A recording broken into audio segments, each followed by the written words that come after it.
GST పరంగా చాలా వస్తువులపై రేట్లు తగ్గినా కూడా మళ్ళీ పాత రేట్లే తీసుకుంటున్నారా? అయితే ఇప్పుడు ఏం చేయాలి ఒక్కసారి చూద్దాం. సో మనందరికీ తెలిసిందే, సెప్టెంబర్ 22 నుంచి జీఎస్టీ కొత్త స్లాబ్స్ అనేవి అందుబాటులోకి వచ్చాయి. సో సామాన్యులకి మనకి ఊరటనిస్తూ రోజువారీ వస్తువులపై చాలా మట్టుకు భారం తగ్గించింది కేంద్రం.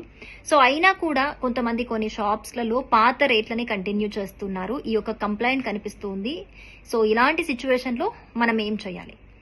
సో ఇలాంటి సిచ్యువేషన్ మీకు ఏర్పడితే కనుక మీరు వెంటనే consumerhelpline.gov.in వెబ్సైట్లోకి వెళ్ళి IGRAM అనే ఒక స్పెషల్ కేటగిరీ ఉంటుంది. అదేంటంటే ఇంటిగ్రేటెడ్ గ్రీవెన్స్ రీడ్రెసల్ మెకానిజం. ఇది ఒక స్పెషల్ కేటగిరీని ఆ వెబ్సైట్లో తీసుకురావడం జరిగింది దీనికి సంబంధించి.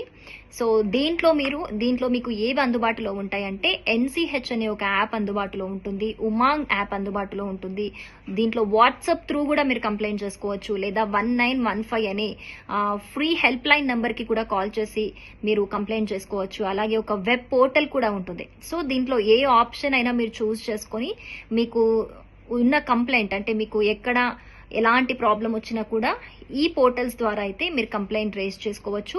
ఇందులో 17 లాంగ్వేజెస్ కి సంబంధించి కూడా ఒక అందుబాటులో అంటే ఫెసిలిటీ ఉంది. సో 17 లాంగ్వేజెస్ కి సంబంధించి కూడా మీరు ఇందులో ఏ లాంగ్వేజ్ లో అయినా కూడా డౌట్ లేకుండా మీరు ఇందులో కంప్లైంట్ చేసుకోవచ్చు. దీనికి సంబంధించి మీకు వెంటనే కూడా రెస్పాన్స్ వస్తుంది. సో ఇప్పటి నుంచి ఎవరైనా సరే పాత జిఎస్టీ స్లాబ్స్ కనుక పాత రేట్లు కనుక తీసుకుంటూ ఉంటే మీకు కొత్త రేట్లు వర్తించవు, పాత స్టాక్ అయినా అనే మన ప్రాబ్లం ఉన్నా, మీకు ఎలాంటి కన్జ్యూమర్ రైట్ కి సంబంధించిన ప్రాబ్లం ఉన్నా కూడా మీరు హ్యాపీగా ఈ వెబ్సైట్లో అయితే మీరు కంప్లైంట్ చేసుకోవచ్చు.